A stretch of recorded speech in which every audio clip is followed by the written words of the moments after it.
Welcome to This Explainer. Let's just jump right in, because for way too long, the conversation around 4C hair has been completely dominated by frustration, endless trial and error routines, and honestly, fleeting beauty trends. Today, we are moving entirely past all of that. We're going to uncover the actual biological facts behind tightly coiled hair. We're going to replace all that confusion with real structural understanding and look at exactly why 4C hair breaks, pulling directly from the source material of the 4C hair retention mini class. So here is our roadmap for today. We're taking a micro to macro journey. We'll cover growth versus retention, 4C strand anatomy, shedding versus breakage, moisture movement, and finally, tension and stress. Section 1, growth versus retention. We really need to address one of the most common, deeply frustrating misconceptions out there: the idea that 4C hair simply doesn't grow. Okay, let's dive into this. Retention is the act of keeping the length of the hair strand that has already grown from the scalp. You see, generating new hair out of your follicles is a biological process, but keeping that length intact so it actually shows up, that is an entirely different mechanical challenge. Here is the absolutely crucial difference. Biological growth occurs naturally right at the scalp follicle. If you are a living, breathing human without a specific medical condition affecting your follicles, your hair is growing. It just is. But mechanical retention is the act of preserving the strand's length from snapping off at the ends. The main challenge with 4C hair isn't an inability to grow, it's almost entirely a challenge of mechanical preservation. Your hair is growing, for sure, but if it's breaking at the exact same rate at the ends, you're literally never going to see that length. Section 2, 4C strand anatomy. Let's shift our focus down to the micro level of the hair strand itself and look at what makes tightly coiled hairs so structurally unique. Tightly coiled hair is characterized by multiple natural bends and curves.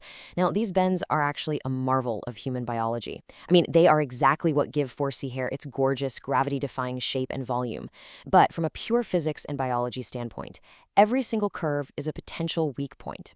Imagine a perfectly straight stick versus a twig with dozens of sharp zigzags. If you apply force, that zigzag twig is going to snap right at one of those sharp angles. Because 4C hair is packed with these bends, it is naturally highly vulnerable to mechanical stress. It's not a flaw, it's just a structural reality. Section 3, shedding versus breakage. Because our strands have these vulnerable bends, it is so important that we properly identify what is actually falling out of our heads when we comb or wash.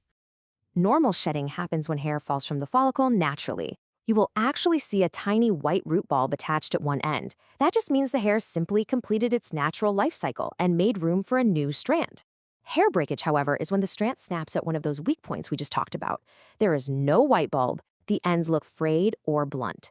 Understanding this lets you distinguish between a perfectly natural biological cycle and structural damage that you actually need to go in and fix.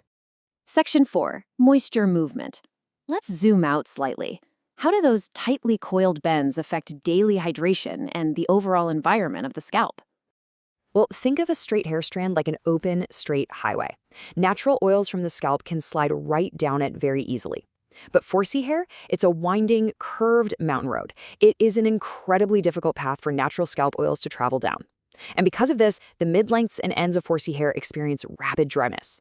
Add in natural porosity, rapid water evaporation, and the product buildup we get when we try to compensate for that dryness, and you have a perfect storm for brittle hair that snaps right at those curved weak points. Which leads us to a really common question. Is greasy hair actually moisturized hair? Scientifically, absolutely not. This is a massive myth. Applying thick greases and heavy oils can cause hydrophobic product buildup. Now, hydrophobic basically means it repels water. So your hair might feel slick or oily to the touch, creating this barrier, but inside the strand, it is completely lacking actual water-based hydration. It's literally starved for water, even while it's dripping in oil. Section 5, tension and stress. So we know the hair has weak points, and we know it's prone to extreme dryness. How do our styling choices interact with those vulnerabilities? Let's look at how this builds into what we call the cycle of tension damage. Step 1 is repetitive strain from tight styling. We're talking tight braids, heavy extensions, or slicked back ponytails. Step 2, this tension directly exploits those natural bend weak points we discussed earlier. They get pulled tight, stretching the strand. Step 3 is mechanical fatigue. The hair gets tired. It loses its elasticity over time.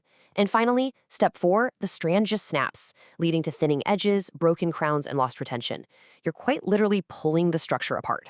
And these are the specific external stressors driving that cycle. Tight protective styles, heavy extensions that pull down on the follicle, improper and rough detangling, friction from cotton pillowcases, and neglected cleansing routines that leave the scalp inflamed. Let me be super clear here. Just because a style looks neat, lays flat, or lasts for 2 months does not mean it is automatically healthy for your scalp or your strand structure.